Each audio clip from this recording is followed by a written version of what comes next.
Welcome to Talking Back to Suicide. My name is Dr. Diane Kaufman. I prefer to be called Diana for my creative self. I'm the founder director of the Hold On campaign for suicide prevention that uses the power of art to educate, connect, express, and heal.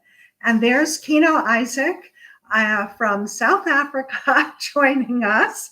He's a DJ, music producer, entrepreneur, and an advocate for the mental health of independent artists. We're very pleased to welcome Elizabeth Noker to the broadcast today. She's with Youth Move PA, Pennsylvania, which is a statewide youth and young adult advocacy organization dedicated to eliminating stigma surrounding mental health while promoting wellness and recovery for those seeking aid along their journey. And Elizabeth is a host of their Our Story Isn't Over podcast. And several months ago, I was interviewed by Elizabeth for that podcast. And in the spirit of camaraderie and collaboration, I wanted to bring her on Talking Back to Suicide so that you can share your own mental health story. So very warm welcome to you, Elizabeth. You could start anywhere you like, and one place to start could be, how did you become involved with Youth Move PA? Yeah, so I saw some of the really awesome work that Youth Move PA was doing. I was in a job working for an insurance company, and that was taking such a toll on me because I was watching people day in and day out get denied for life-saving care. And I thought there's got to be a way that we can start looking at the people who are needing this kind of help, people who might need some mental health resources, because some plans at that company didn't even have behavioral or mental health coverage. And I thought, we want to put this power back into the consumers to advocate for these things so that they can get the adequate coverage and they can get the help that they need or the resources that they need. So I started looking for something I felt would be more filling to my soul as a whole.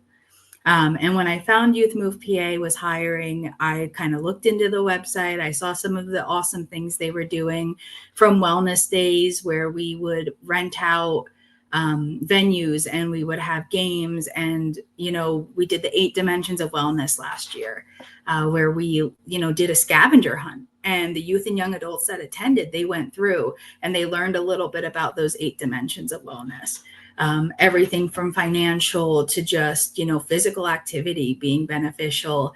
And they had to complete these tasks to get, stamped. And once they got stamped, they got kind of like a currency where they could buy paint to paint rocks, some worry stones. So, it was really just a really great time, and just seeing the fruition of how engaging Youth Move PA was with those youth and young adults who have that lived experience in mental health. I just saw that and I thought, what, this is the path I want to head down. I want to do something that's meaningful, that feeds my soul, that, gives back to the community. How long have you been with them? So I started in June of 2024, so a little over a year now. I actually have moved positions. I still work with youth and young adults, but I'm actually working with a local chapter under Youth Move PA in Luzerne and Wyoming counties. So I'm in a director's position now, trying to build interest and resources and support in those counties. I want to congratulate you for, listening to your heart, right? And Yes. feeding your soul. It's really great. Yeah. Yes. What have you learned in that, within the organization and your contact with young people as to what their needs are and how we might be better able to serve them? Yeah, so a lot of times the main thing that young people are experiencing now is just being discounted. Their concerns, their needs are a lot of times put on hold. And when you're under 18, you have no control in some aspects of how to get that support you need. It relies a lot on the parents So education is a huge piece. Being able to educate those parents, those teachers, any staff that really come into contact with those youth and young adults, and recognizing that things back when I was first becoming a young adult has been completely different now. Social media being so prevalent and being such a staple. I know even for myself, I fall into those doom scrolling, and I'll sit there for hours just watching YouTube shorts and, thinking about, I wasn't raised with such reliable internet. Um, but thinking about now how easy it is for these youth and young adults to access the internet and be in those situations, whether experience cyberbullying or some kind of extortion from other people. And it's, some parents really regulate it and some don't. But just looking at, how disconnected, I'm talking a lot about social media because how disconnected this generation is feeling, because for a lot of them, most of their social connections are through some kind of social media or text. There's not as much in person going on anymore, and it can make them feel very lonely. So just having someone to listen and to educate people and, to really empower them. They need empowerment to take charge and talk about the things that they need. So having that youth advisory council that we have, where they tell us what direction they want to go in, what they think is important. And right now they're focusing on neurodivergence as a whole and talking about, that kind of information. But, suicide among young people is high right now. It's at record numbers. And, we have programs that we offer. Sources of Strength. The grant for our main one has ended, unfortunately, and isn't renewed due to everything going on in the political environment. But we are still working with the counties that I'm working in now to try and get some schools to bring us in. And if you don't know, Sources of Strength is very much an upstream suicide prevention program. And, we are trained in it. We are certified in it. And you go into schools and you train teachers and students on how to connect to help and how to support those who may be struggling. So just looking at Could you explain, Elizabeth, for those who may not know, what upstream means in the context of suicide prevention? Absolutely. So upstream isn't necessarily like, yes, there's importance in intervention.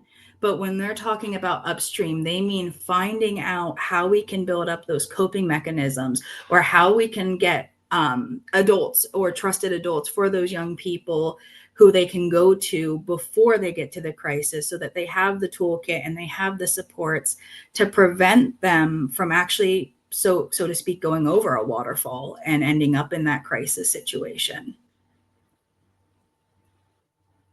And how do young people learn about your organization? So we do have social media. We send out email blasts. We go to events on a pretty regular basis where we give out resources. We connect. We connect the communities, with our organization. We tell them, you can register on our website for free. You get all the emails, all the updates. We offer trainings. We really just try to get out there and spread the word in person. It's statewide for Youth Move PA. And we really want to make sure that all areas, especially the more rural areas, hear about us. So, I've gone 5-6 hours away to table at events before, just to, get the word out there. Is Youth Move a national organization or just for Pennsylvania? So there's actually Youth Move National, who certifies people as chapters. We are the only Youth Move in Pennsylvania. Some states have more than one, but we actually worked with Youth Move National to become the Youth Move PA that we are, to work in Pennsylvania and to make our efforts very youth driven and focused. And Elizabeth, you mentioned the high rate of suicide, right? And I know in my state, in Oregon, suicide is the 8th leading cause of death overall. And for youth ages 15 to 34, or young adults, right, through 34. It's the second leading cause of death. And across the United States, it's the second leading cause of death from 10 to 34. You mentioned, in a way, it's paradoxical, so much social media, but so much loneliness. How do Yes. you put that together? And what are the other risk factors for suicide? Absolutely. So first off, I'll address that social media piece. So, I like to think of it as this. If you're really close with your family and you only ever get to talk to your family via text or phone call, you never get to actually go and see them. And they're one of your main supports. Eventually, those supports, even though you still are in contact with them, you're not actually getting that part of your brain that's activated by in-person communication. And this doesn't necessarily mean, you're giving someone a hug, but just even being present, being able to see the tone, right? Lots of times someone might text you something and you may think they're mad at you just because of how the text came across. And really, they might just be responding real quick because they're doing other things. You have their attention when you're in person. They're listening to you. You can see that they're following. They can nod. They can, have a tone that you understand what their motive is. But when you're just interacting via text, that's a 2-second thoughtless response sometimes. Like, it's not always something that you're really being heard in, because they're reading what you said and taking it in whatever context they feel it's written in. So that's really, a lot of that social media kind of like problem that we're seeing today. We're all connected, but there's not that meaningful, I have time to talk to you and know that you're listening and know that you're able to understand and ask those questions. So, Especially now, I feel increasingly so. There's even the question of what's true and what's not yes. true, right? That basic trust Yeah. is And being overwhelmed by the fake. And that has to do something to someone's perception of what's it all about? Who can I trust? Maybe no one. And what does that do to one's mental health? Oh, yeah. And, when we look at that too, we're seeing that people are putting their entire belief systems and lives very publicly. And, sometimes that can be damaging, but also if your brain is still developing and you're being swamped by all these different ideas, it's a good thing in some aspects because you can learn how to differentiate and discern. But if you're young and you're seeing all these things on social media that's misinformation, that might shape how your brain develops and how you perceive the world as you grow up, right? So, and it may also be very damaging to your relationships with other people, because people are more inclined to write things that are controversial or maybe a little more mean to others when they are behind a screen instead of having to say it to someone's face.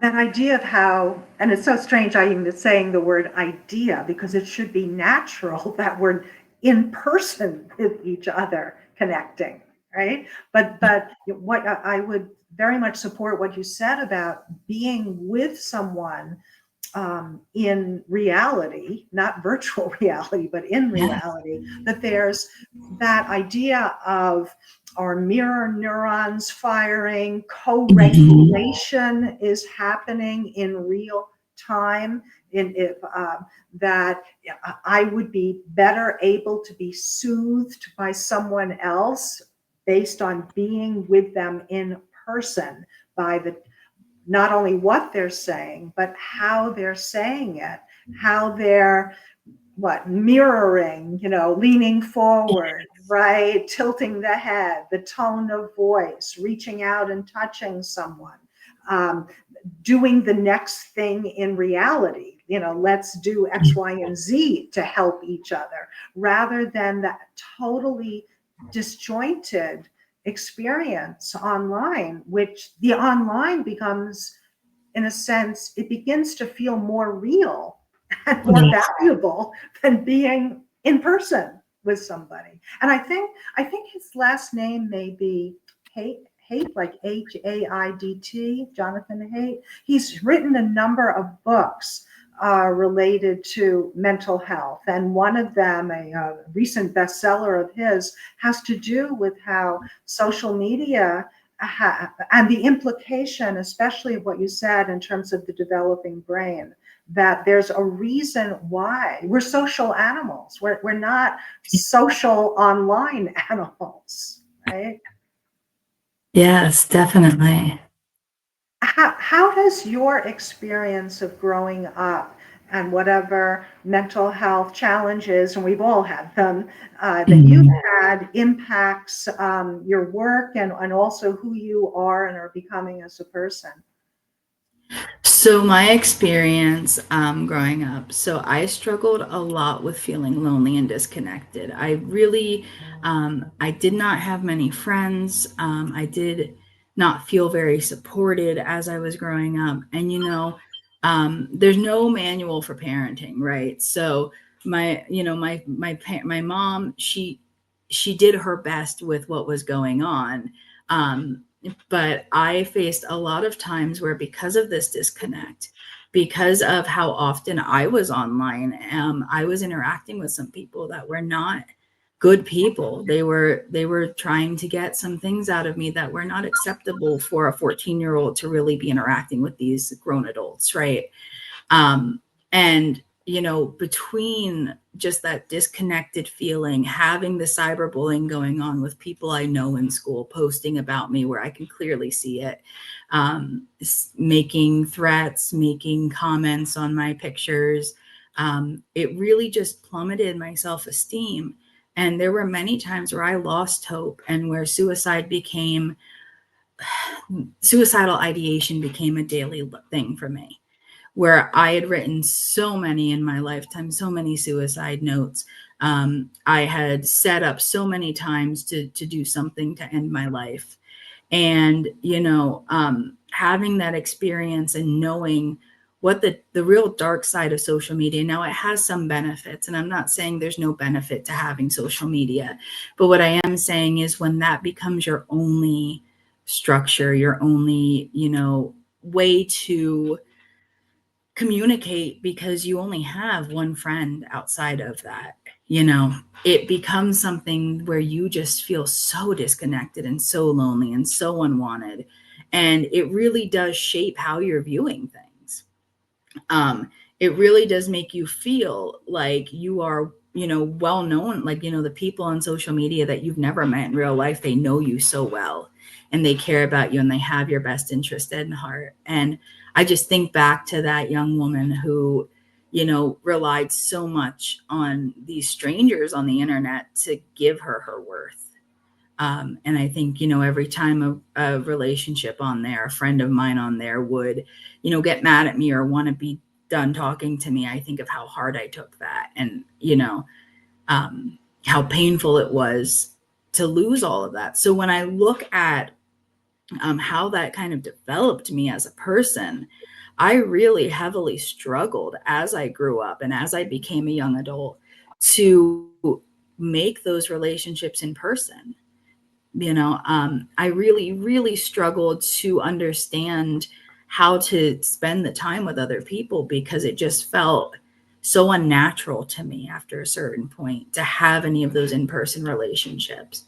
I would love to say that once I got a little older, when I was like 25 or something, that things got better with that. But I really struggled to form any new relationships until very recently. And I would say that the position I took here at Youth Move PA has absolutely helped me grow as a person, has, re-engaged me and made me understand how to make those connections again. And my story with my suicide, I had many suicide attempts as a teenager. I had a couple as an adult, and my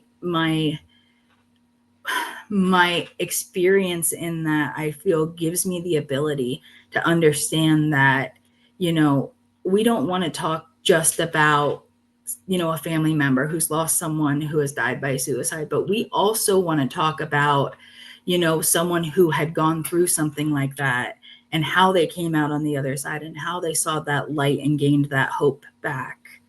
So, understanding that sad shock and trauma side of things, isn't really the situation that we want to be putting people in.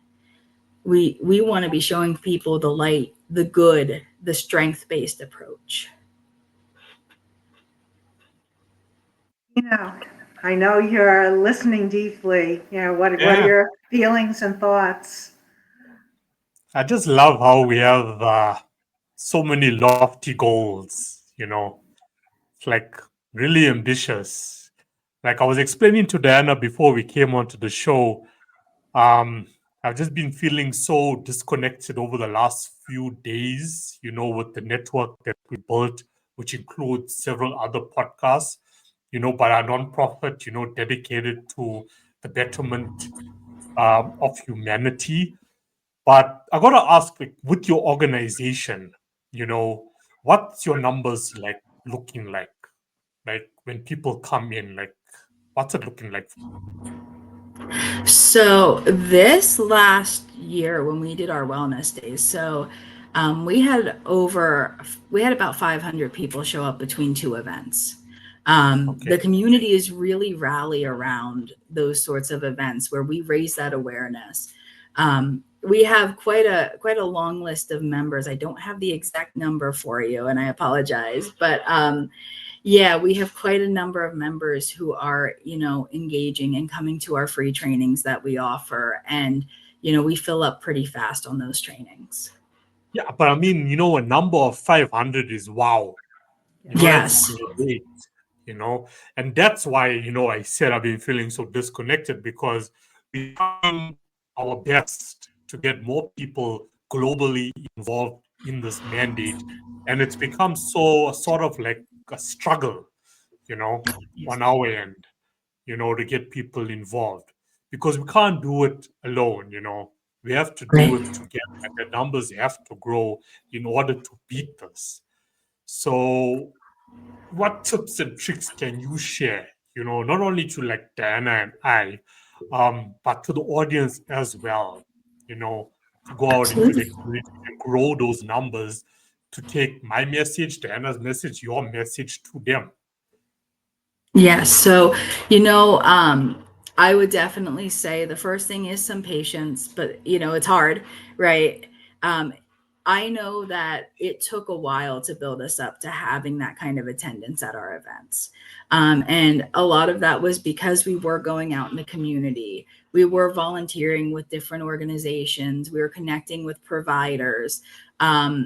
We host events that we do our best to, and sometimes it's a money thing. You gotta spend money in ways that create interest. So like with these wellness days, we have to rent the venues. This year we had bouncy houses, we had face painters, we had free food that we were paid for. So, it's like sometimes to generate that interest, you first got to find a way to get people in the door. And sometimes getting people in the door means that you are spending and spending and spending just to get that interest. And then once they're there and they see the benefit that you have, they're able to kind of get that idea. So, tabling at events, calling up, there's lots of community events that happen. We have Borough Day in Schuylkill Haven near where I live. And just seeing, as people come through, you have your table set up, you have your tent, you're, offering resources, and they come through, and you'd be surprised at how quickly you can run out of those flyers with that information or those brochures. Also giving away little gifts, come over to my table. I have a gym bag for you for when you go back to school, and it has, like notebooks and pencils and fun erasers in it, just things that catch people's eye. And then from there, they're more willing to listen. Oh, well, this is really cool. What do you do? Those are the kinds of things that I would say really generate that interest. But there's definitely patience to it. With the place I'm working with, the position I'm in now, we don't have a lot of traction yet. And we've been going to tabling events and we've been getting the word out. But the thing I will say is we have these support groups. We have Thrive for Hope. It's a very structured support group, and it's based off of the 12-step program meeting structure. But we also have a gaming group. We host something called Game Together, and we play video games with youth and young adults, and they're able to come on and talk to us about whatever they need to talk about. It's very, informal. And we're not seeing huge numbers at that gaming group. It's relatively new, but we're not seeing huge numbers yet. But, just knowing, continuing to spread the word about it, continuing to go to events and take the information on it and talk to people about it, we're starting to see more involvement with those sorts of support groups as well. And it's not just exclusive to people in Pennsylvania. We welcome anyone in any state, any area that's within our youth and young adult age range, which for us is 14 to 29. Yeah, yeah. Diana, this is not the first time this has happened on the show where you and I have spoken about a certain concern, and then the guest comes on and then gives us the solutions, to how to solve that issue. Like, Yes. I mean, we were talking about table to table, door to door. That's how you're going to grow whatever you are passionate about solving in the world today. You need to actually take that initiative. We can only do so much on the podcast by listening to each other, sharing ideas and solutions for our own mental illness history and what we have learned from it and how we have, overcome it, not necessarily saying, it's completely out and gone, but Yeah. we've learned how to manage it and how to bring more positivity into our life with simple things such as gratitude. When it comes to the funding of the organization, how is that happening for you? Yeah, so right now it's pretty shaky. I'm not gonna lie. There's a lot of things, not being released at this time. There's not very great communication on when that's going to happen. The Pennsylvania Senate did shut down at a very vital time when the budget was being decided. So, we definitely were, having some struggles with that. But really what we've kind of turned it into is adapting. We saw what grants were out there and we said, okay, how can we write for this? And what can we do with this grant that would be meaningful, that would maybe evolve even what we're doing? We're looking into direct service now, a certified peer and certified recovery specialists. I go out now and I do surveys and see what these youth and young adults are getting from the care that they're receiving, and see where we have those gaps. And I report that information so that it can be utilized. It can be used to, improve that kind of treatment in those areas. So really just, we're looking to hire right now, even a certified peer specialist, certified recovery specialist, so that we can continue this kind of work and start focusing even more on the consumer side of things and how we can, benefit them and, what kind of services they need in their area. We're looking specifically right now for rural peers, and it would be virtual. It would be, telehealth kind of deal. Just so that these people in these rural communities who don't have a lot of resources have that are able to get that same connection. And ideally it would be in person, but we're such a big state and we're a small company. So a small organization, I should say, not company, a small organization. So it's, we're doing the best we can with what we have right now. Yeah, you took the words straight out of our mouths, prior Yes. to the show. The reason I'm asking this question, I know I'm not like specifically talking about suicide, but the concern for me at the moment is getting this message out there, okay? Because mainstream media ignores it. Governments ignore the stats that you and Anna mentioned earlier on in the show. And I mean, these stats come up each and every single week, and it's not exactly stats that are on the decline. It keeps going up and up and up. And it's up to now the small organizations that all of us have collectively to get this message out there. And it's so difficult when you don't have the funding, to back it up. And I was telling Diana that, it disappoints me because I feel there's more good people in the world than there is bad, and we can't really make a difference. But the unfortunate truth now, based on my own experience, is that the good people are so hesitant to support the organizations such as yourself, with funding to, grow this, get it out there, state by state, country by country, and I need more of that from the community globally, to invest in these projects. Definitely. Like we're all facing the same challenge, Yes. Be Yes, and we honest. should be So banding. thank you for being honest, Yes, we should be banding Yeah. together, because right now how it's set up, at least in Pennsylvania, is it's a competition for money to be able to do the work. But what a difference it could make if organizations like ours started working together, and instead of fighting each other for that money, we found a way to maybe strategically plan out which organization is working on which grant. Try to find a way, like, okay, well, we offer peer support, but you offer support groups, and those are both really important, right? So how do we take what we both offer and work together to make it this awesome, like, continuous system of care for the people receiving services from either organization? Promote each other, send people that need that, your way, and just really kind of band together against some of the things that are going on right now that are causing these hangups and this difficulty.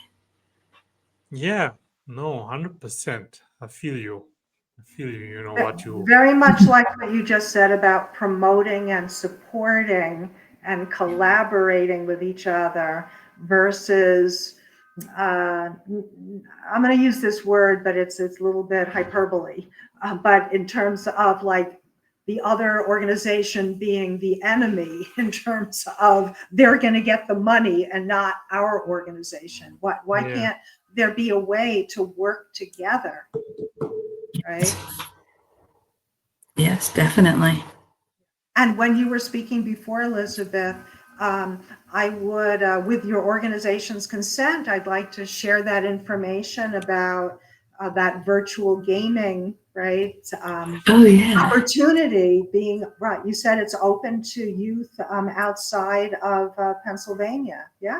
Yes, absolutely. And I can get you over the flyer and all the information. Oh, for wonderful. that. Yes. Yeah, we'll post that, because there may be people within our reach that would be interested in that. And it's so important to catch on to people's interest, right? Because it becomes, like, fascinating. Like, I may have a message that I want to get out there, but if I don't take into consideration what people want to hear or how they can hear it, the message is not going to go very far. So I think that idea of using gaming as a way to connect with people too around mental health is just fantastic. I haven't heard of something like that before. So thank you for telling us about it. Yeah, absolutely. And meeting those youth and young adults, video gaming is super popular. And, it's becoming something that I don't think I've met someone who is in that age range that doesn't at least play something like Sims or, even just phone games, right? All those things, they're becoming so popular in general. And I feel like using that to connect is a really vital piece. Yeah. Before you talked about doing surveys, or you've gone out, with a survey to see, are there gaps in service delivery to meet needs? What have you been learning? So I have been learning, first off, the places we do surveys for usually have wonderful reviews from the people that we're surveying. But what I'm learning a lot is that outside of those locations, there's a lot of disparity in having even just basic needs met. People don't always have enough food, they're telling us, or they had to move back in with their parents, or a transitional living program, because they're unable to support themselves in today's current climate and with the resources they have. So we're seeing a lot of disparities in housing. We're seeing a lot of disparities in independence in general, just having that, you know, financial security. And it seems to be getting worse over, you know, over time. We're seeing more and more people who are just struggling to live off of what they're making at work. And That's a global pandemic, Mm-hmm. if you ask. It and is. And it's sad. finding that, realizing that, how does Youth Move assist that young person? Is that within the organization, referring to other organizations? So kind of a mix. We definitely refer, if, you know, if someone's saying, you know, they're about to lose their apartment, we definitely look into, you know, those transitional living facilities. If we can't get them connected ourselves, we connect them with someone who can get them connected. The good thing about the surveys we do is these individuals who are taking the surveys, they're receiving services with certified peer specialists who are trained in those areas to know what the options are, even so much as where the homeless shelters are, and the ability to take that person if they need to go to the homeless shelter, which, you know, is absolutely that last resort. If there's another living situation they can be in, you know, that would be ideal. But we do refer a lot with those situations, and we do our best to educate ourselves as we're doing these surveys. What resources are available? Where's the soup kitchen? Where's the pantry? Where can they go if they can't, you know, if they're stranded somewhere? Well, who can they call, and what can they do to get home, or, you know, to a better place? So just making sure we're educated so that as we're doing these surveys, we can say, oh, you know what? You might qualify for medical assistance, and then you can continue on with any kind of treatment that you need in this moment. You mentioned a few times certified peer specialist. I think you might have said certified recovery specialist. Could you define what that means and how someone becomes trained to be that? Yeah, so a certified peer specialist. So we actually just kind of act as connectors to help. We all have lived experience. So we've struggled with mental health at one point or another, and we consider ourselves to be in recovery from those symptoms, those things that, you know, have caused us to struggle in life. And our job is just to make sure that we are sitting with these individuals, we're connecting them to the community, you know, we're taking them to maybe volunteer somewhere, you know, to help them find meaning, to help them see light, and to use our lived experience so that we're able to, you know, not guide them. We're very strong on them getting to make their own decisions, but to kind of like, I've been through that. Have you tried any of this? You know, giving those ideas and sitting with them. The other really big part of being a certified peer specialist is that we model that behavior. We model that we're doing things, we're exercising for wellness, we're, you know, using coping mechanisms. We take them to appointments. We sit with them when they're, you know, nervous about a new doctor, or, you know, whatever they may need from us. And a recovery specialist is very similar. Recovery specialists, however, they have a history in substance abuse or substance use. So, you know, they're very valuable. But really it's a lot about just connecting, you know, giving that connection. Some of these people that you work with that are struggling with these things, they may feel very isolated and alone, and they may not have anyone else. So to get certified in something like that, you do take a course. There are only, I think, 3 different places that offer a certified peer specialist course in Pennsylvania. And one of those that I went through was the Copeland Center. And then you basically, you go through it. It costs money, but career programs, Office of Vocational Rehabilitation will oftentimes help you if the money is an issue to get certified. And they can actually pay for that in some instances. If you go and apply, they'll pay for you to get certified. It's actually a really wonderful thing, because you're not only changing lives while you do this work, but you're also connecting people to the resources they need. And the hope is that one day they won't need you anymore, that one day they'll be so set in their lives that they're able to go out and make those connections on their own and go to their doctor's appointment safely and comfortably on their own. And you mentioned, Elizabeth, about modeling those healthy coping strategies. What helped you from the despair you were feeling? Had you attended therapy? Were there any hospitalizations? Was there medication, family, faith? You know, what was pivotal, but pivotal maybe also in the long term, like the steps you were able to take? Absolutely. So I was hospitalized 3 times in my adult life, and I was put in partial hospitalization 5 times in my adult life. I will say that though it got me back to a stable point in those instances. But I will also say that there were some things about hospitalization that were traumatic for me.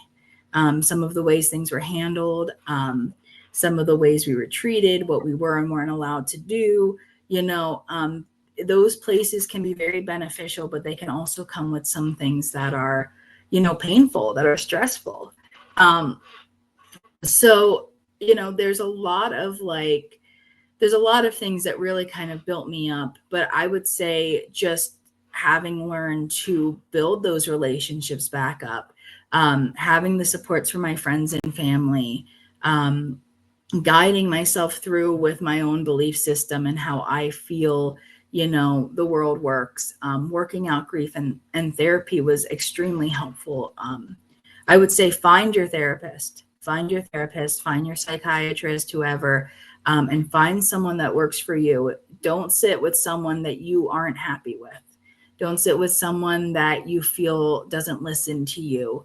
It's okay to hop therapists and hop doctors as much as you need to find that person that works. Because if I wouldn't have found my most recent therapist, and she discharged me, she did not feel I needed her services anymore. But if I wouldn't have found her, I think I would have been a lot more lost, because when you don't connect with people that are very involved in your care, you're less likely to be truthful. You're less likely to, tell them the things that are really on your mind that you need support with. And medication management has been huge for me. I was that person that would take medicine, and then just stop. And I'd be on very high dosage and I'm just completely quitting. And then a week later, when things were falling apart, I'd take them again. And that's dangerous. That's very dangerous. So, I have a provider that I feel is not over prescribing, and I feel it listens to me now. And so my medication really does, instead of being a detriment, it helps. It's a long road, but if you surround yourself with the people and the resources, you can start to kind of break down the walls and the barriers to your care. How can you tell if someone is listening or cares? So the best thing for me, how I can tell when someone's listening, is when there's questions that make sense to what you just said, right? They're following up, they're asking clarifying questions.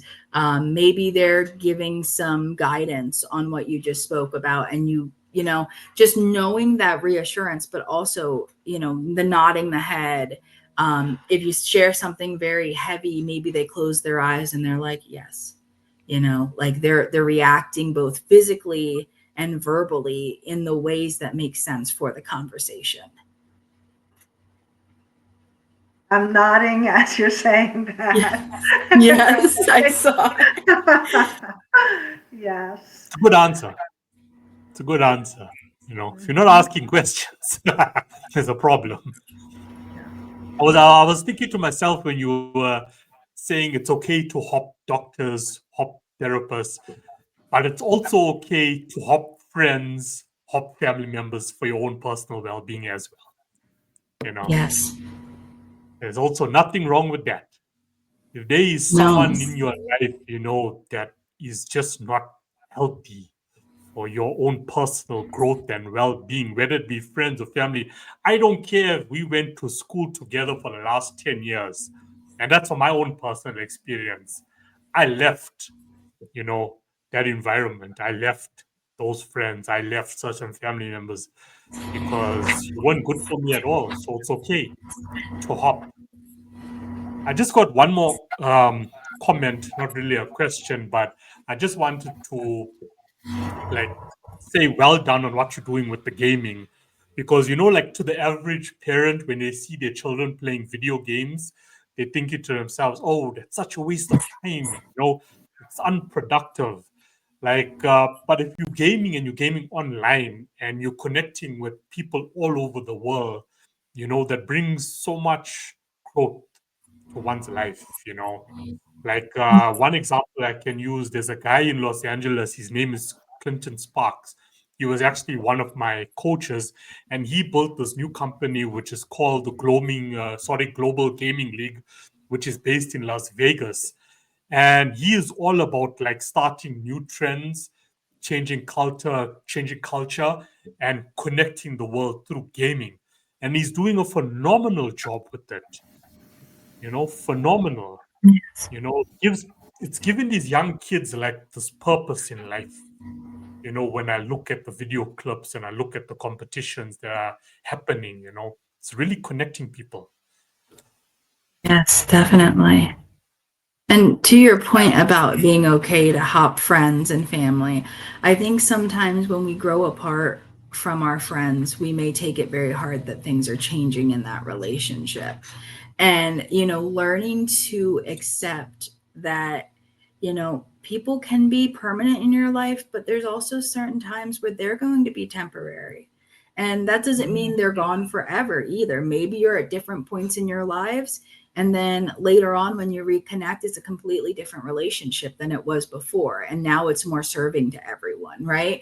So, I'm not suggesting if someone is being abusive or cruel to you that you be their friend again because they may have changed. But what I am suggesting is if it's just a matter of you grew apart a little due to differences in life, maybe there's a chance later for that reconnection to happen in a different way. Or maybe you just continue on and you find someone that is at your stage of life. Yeah. It's totally okay to change who is in your circle at any given time. It's like you need to evaluate for yourself whether that person has really changed, before Yes. you allow them into your life. Because if people see you, especially people that you have grown up with, whether it be family or whether it be friends, if they see you now progressing in life, more healthy space, you're chasing your goals, you're doing life, or whatever you said you were going to do, they may want to come now back into your life to ruin what you have accomplished. So you just need to be smart about, allowing them back and evaluate for yourself. Really evaluate for yourself. Because how I take it is if I was going through this period and you weren't around during those dark moments, but now you've seen Kino on podcast and he's producing music and he's collaborating with all these phenomenal artists, and all of a sudden I see a DM from you. I'm like, nah, why are you only DMing now? Why are you only DMing now? Where were you for the last 5 years? Let's just use the COVID period, for example. Why weren't you sending me any messages during the COVID period? Hey, Kino, you okay? How's it going? It's been years since I've seen you, just checking up. Now that they see you, oh no, check, Kino's connecting with all these cool people like Elizabeth all around the world. Now they want to send you a message, what's up? And I'm like, no, I don't even open those messages because you're not, wanting to come back into my life because you have changed. You're wanting to come back because you want to, take me back to those old bad habits again. And I am not going to allow that to happen. So for listeners, really evaluate the situation.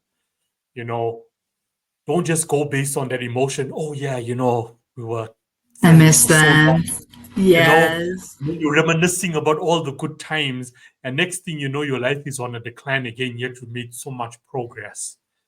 Don't do that to yourself. Really sit down and reflect on it.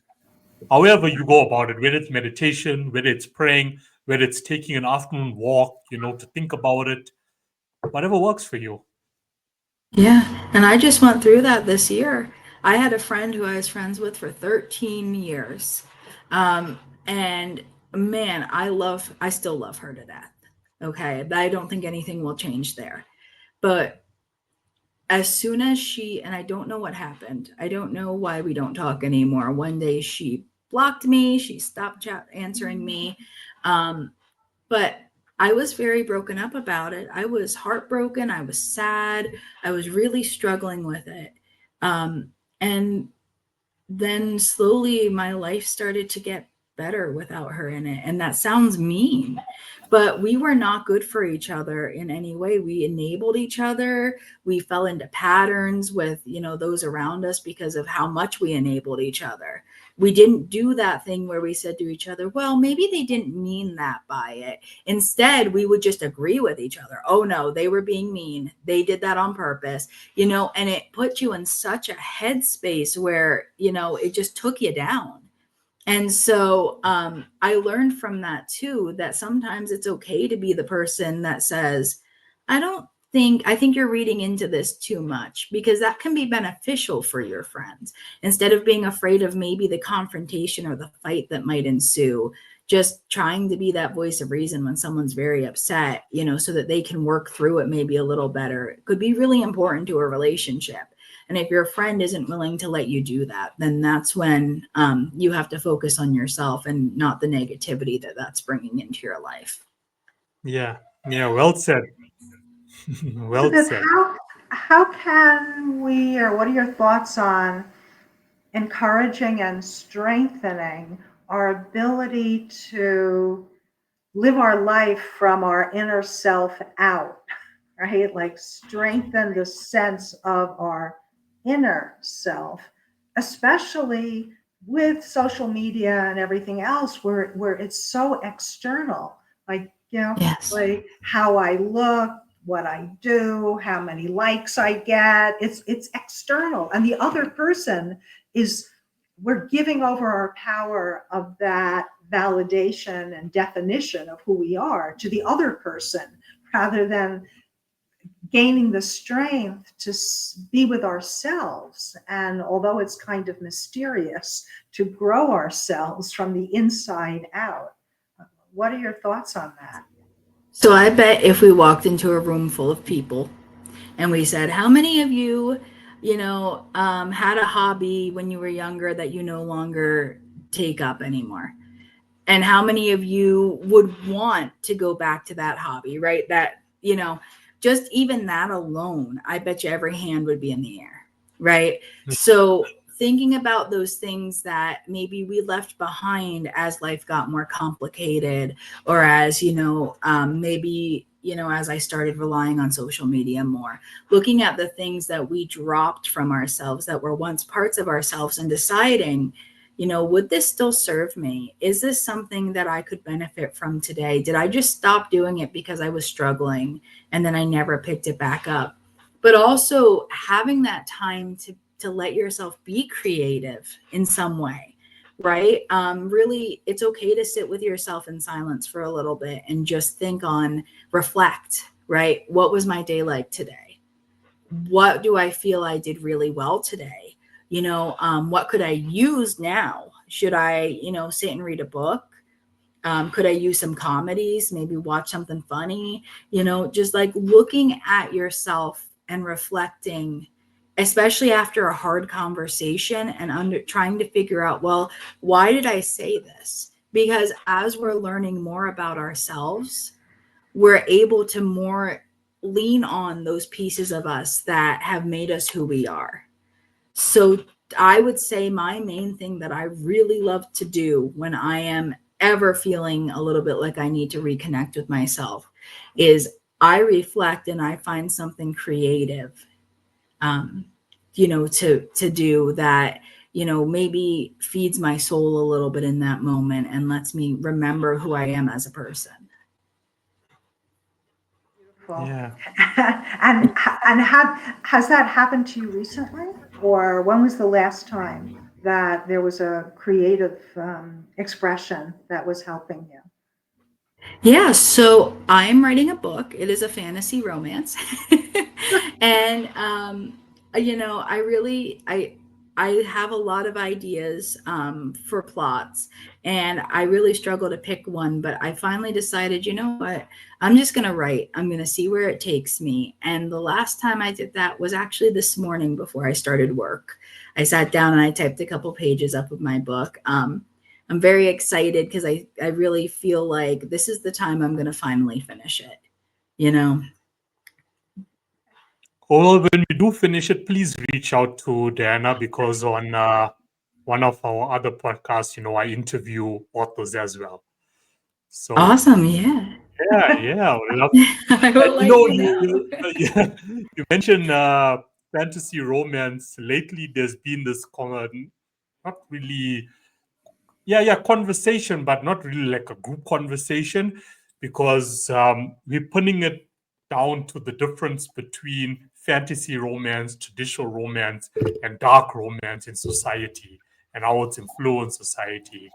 Now there are two authors recently. One is more of the traditional romance, old school love. And then I got one author who was talking about dark romance, referencing 50 Shades of Grey and how that has influenced society. So yeah, Yes. it'll be cool to get your take on it, from fantasy romance and putting the puzzle together. I just want to Definitely. mention one thing when you were talking about, people's hobbies when they were growing up. Like, we all had a hobby, you know, but I feel like there's something so much more deeper to that hobby. Like, my hobby was music, and I'll turn it into a career because the hobby was actually a dream. Why do I love doing this, whatever it is, when I'm young? There's a deeper meaning behind it. Like, if you love reading at a young age, then clearly you meant to become like an author one day, or publisher, or an editor. I don't know. But there's something there. If you love playing sports, continuously, and watching sports 24/7, then clearly you're supposed to, move your life in the sporting direction. But the system has brainwashed us not to do those things. You see, because no, it's labeled a hobby. So, finish school, go to university, get a normal job. It was just a hobby, put it aside. But you're so depressed with your life after that. You know? Yes. But as Yes. you said, life happens, you have to get a Yeah. job, because of financial circumstances. Cool.